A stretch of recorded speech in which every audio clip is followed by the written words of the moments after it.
Speaking of foolish questions, who or what are you? Even I can't quite answer that. Mysterious, confident, and smart with words. All these characteristics gather to describe the star of today's video, the Duke. This freakishly obese figure is Ethan's guide within the village of shadows on his way to rescue his child. He helps provide weaponry, upgrades, as well as info on the village. In this video, we'll try to break down the essence of this character and what's hidden behind his mysterious words.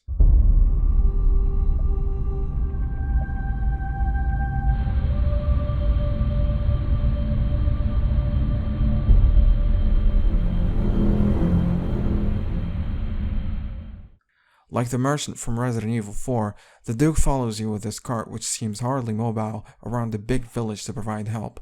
Though his physical form doesn't suggest that he can be that quick, he keeps his conversation with Ethan within the confines of business and applies a smart use of words to maintain a friendly relationship with him.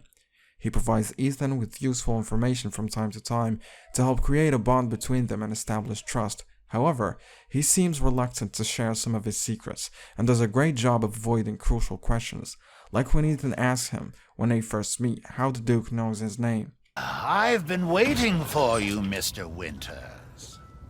How do you know my name? Anyone who is anyone has heard of the likes of you. A hero searching for his daughter. Ethan's first encounter with the Duke occurs after he successfully escapes Heisenberg's sadistic games. The Duke immediately recognizes Ethan and calls him by his name. When Ethan asks how he knows his name, he responds with the following words: "Anyone who is anyone has heard of the likes of you, a hero searching for his daughter." After Ethan enters the castle, he finds the Duke once again. This time, he is in a room located in a completely exposed spot within a residence that couldn't possibly slip away from Lady Dimitrescu's eye, meaning that his presence is well recognized by her, and she approves of it. There is even a note in the residence that documents a business meeting involving a Duke. This means he is well known and is allowed within lord residencies where normal villagers are probably considered a snack. After Ethan asks the Duke what he is doing there, he responds that his concern is to be present wherever there is coin to be made, implying that his aim is financial gain. He then suggests that Rosemary would be in the private chambers of Lady Dimitrescu if she's in the castle at all. Ethan returns to the Duke after checking the private chambers with no result. The Duke apologizes for his poor suggestions. Ethan then proceeds with his adventure, making his way toward his fight with Lady Dimitrescu. After killing her, he meets the Duke again, but this time with a feeling of frustration, stating that his whole adventure was worthless. However, the Duke informs him that he has the key to his daughter right in his hands, referring to the flask obtained after beating Lady Dimitrescu. Ethan gets confused and tries to rush to the truth, but the Duke tells him to explore a certain house within the village before they can continue their conversation. After Ethan comes back with the key, the Duke explains to him that the other 3 flasks he needs are in the possession of the other lords. He suggests that the key is the way to them. The Duke goes as far as marking the lords' locations on Ethan's map. After Ethan asks why he's providing all this help to him, he responds that it's part of his first-class customer service. Why are you doing all this? Why, it's all part of our first-class customer service. Please do come again soon. It's obvious that his intentions when providing help extend behind the financial gain. He's not expecting Ethan to pay him extra money for the info, but still gives it. Also, considering that the Duke is from the village, it would be reasonable to assume that he would treat Ethan as an outsider and refuse to guide him. However, the Duke does exactly the opposite. It is very hard to figure out a reason for him to help Ethan against Mother Miranda besides speculating that he hates her for some reason.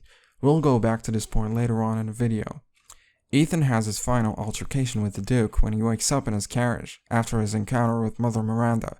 He asks the Duke to take him to Mother Miranda, to which the Duke responds by saying he's already on his way.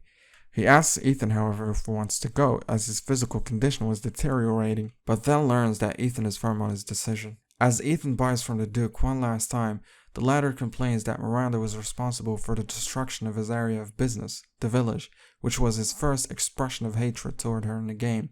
He then wishes Ethan farewell in his fight. We have discussed already the speculation that the Duke holds hatred for Mother Miranda, but now there's a clear reason that supports that view. As we know from his behavior, the Duke is a man of business and is always present where opportunity manifests itself.